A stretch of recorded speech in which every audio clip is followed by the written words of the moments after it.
நமது கர்மாவை உடைப்பதில் தானங்களுக்குத்தான் முதல் தனி இடம் உண்டு.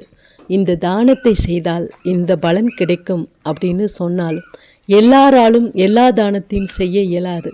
ஆனால் அவரவர் சக்திக்கேற்ப தானங்களை கண்டிப்பாக செய்ய முடியும். மனிதனுக்கு மனிதன் உயிர் வாழ்வதற்கு ஆதாரமாக உள்ளது உணவும் நீரும். அப்படிப்பட்ட உணவுக்கு அடுத்தபடியான தண்ணீர் தானத்தை செய்த நமது குடும்பம், அதாவது உங்கள் அம்மா சேனல் குடும்பத்தார்கள் அனைவருக்கும் உதவிய அனைத்து நல்லுள்ளங்களுக்கும் அம்மா எல்லா இயற்கையின் சார்பாகவும் தரம் பணிந்து கரம் தொட்டு வணங்கி இந்த வேலை ஆரம்பிச்சிருச்சுங்கிறத உங்களுக்கு தெரியப்படுத்தக்கூடிய பதிவு தான் இது. வாங்க பார்க்கலாம். மக்கா எல்லாருக்கும் நம்ம டேங்க் வாங்கியாச்சு. வாங்கி நம்மளால் முடிஞ்ச வரைக்கும் இருக்கிற கல் வச்சு சிமெண்ட் வச்சு நம்மளே நம்ம இருக்கிற பசங்களை வச்சு பீடத்தை போட்டு டேங்க் எடுத்து வச்சாச்சு. ஏன்னு கேட்டால் பணம் கொஞ்சம் பத்தாக்குறையாயிருச்சு. அதனால் நாமளே பீடம் ரொம்ப கம்பியெல்லாம் கட்டி ரொம்ப உயரத்தில் வச்சா இன்னும் ரொம்ப சேஃப்டி தான். ஆனால் இருக்கிற பணத்தை வச்சு உடனே நம்ம அந்த தானத்தை கொடுக்கணும் அப்படிங்கிறதுக்காக தண்ணீர் தானம் அவசரம். அதனால ஏன்னா வெயில் வந்துருச்சு, வெயில் காலம் அதிகரிக்குது. அதே போல் மாலை போடுற பக்தர்கள், முருகன் கோவில் பக்தர்கள், மலைவாழ் மக்கள், இப்படி எல்லாருக்குமே தண்ணி அவசியம் அதிகமாக இருக்கிறதுனால நம்ம உடனடியாக இன்னும் காசு எப்போ வரும்னு பார்க்காம வேலையை முடிச்சாச்சு. இன்னும் இதை பாதுகாப்புக்கு ஒரு 2 தகரத்தை வச்சு மறைக்கணும். இல்லைன்னா பார்த்தீங்கன்னா தெரியும், அந்த பக்கம் ரோடு இருக்கா, பக்கத்துலேயே டேங்கு வச்சாச்சு. தண்ணி குழாய் இப்போ நான் காமிக்கிறேன் எப்படி போட்டிருக்கோம் அப்படின்னு. அதனால் செட் பண்ணியாச்சு மக்கா. உங்களோட உதவியில் இந்த இயற்கையோட இங்கே இருக்க எல்லாரோட மக்கள் சார்பாக நான் மனமாற தலைவணங்கி நன்றியை தெரிவிச்சுக்கிறேன். இது போல் பல விஷயங்கள் நம்ம தொடர்ந்து தர்மத்தில் ஈடுபாடு பண்ணி என்னோட நீங்களும் பயணப்படுவீங்கன்னு நம்புகிறேன். வாங்க இப்போ குழாயை நம்ம பார்ப்போம்.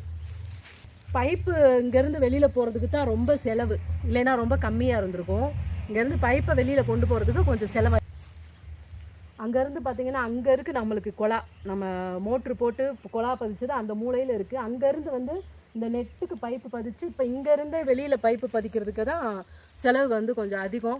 10-15 பைப்பு கிட்ட ஆயிருக்கு. பார்த்திங்கன்னா ஒரு பைப்பு 400 ரூபா மணிக்கு வாங்கியிருக்கோம். நல்ல காஸ்ட்லியான பைப்பாக இருக்கட்டும், ஏன்னா ரொம்ப நாளைக்கு இருக்கணும் அப்படிங்கிறதுனால. அதனால் கொஞ்சம் செலவு அதிகம். இன்னுமே பைப்பு மாட்டி குழாயெல்லாம் மாட்டிட்டு போன பசங்களுக்கு இன்னும் சம்பளம் கொடுக்கல. இன்னும் 2-3 பிள்ளைங்க நாங்கள் கொடுக்குறோம்மா, கொஞ்சம் வெயிட் பண்ணுங்கன்னு சொன்னதுனால அவங்ககிட்ட அதவே சொல்லியிருக்கேன். தம்பி வெயிட் பண்ணுங்கள், கண்டிப்பாக கொடுத்துட்றோம் அப்படின்னு சொல்லி. சம்பளம் மட்டும் இன்னும் கொடுக்கணும் தங்கங்களா. வாங்க குழாயை பார்க்கலாம்.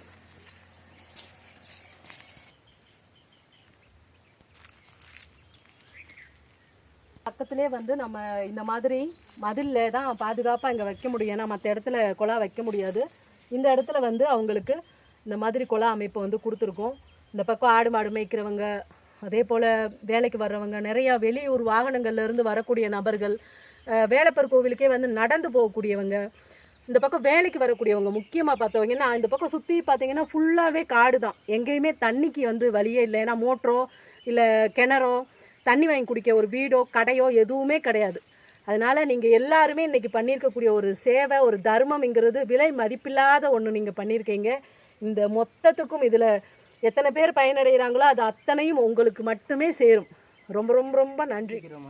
சரி, இருக்க இதுக்கு மேலே 6 அடி இந்த பக்கம் வைக்கிறோம், அந்த பக்கம் 5 அடி வச்சுட்டு சுற்றி அடைச்சி ஒரு லைன் அடைச்சி வச்சுட்டு அந்த பக்கம் கீழே தண்ணி கிடக்குறாங்க. ஆட்டுங்க.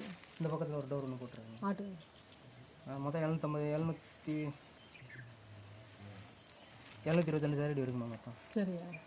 மொத்தம் ஒரு 80 ரூபா கட்ட போகுதுமா?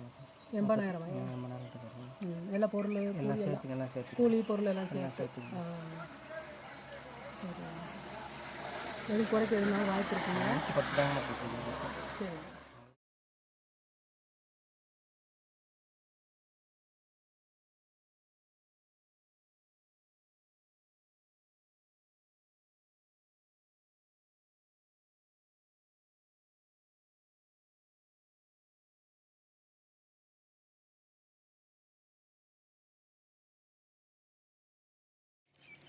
எங்கே போய் புல் எடுத்துட்டு வரீங்க? அந்த பாலத்துக்கு அடியில் போகணும். அப்படியா? புல் நீங்கள் அறுத்துடுறீங்களா?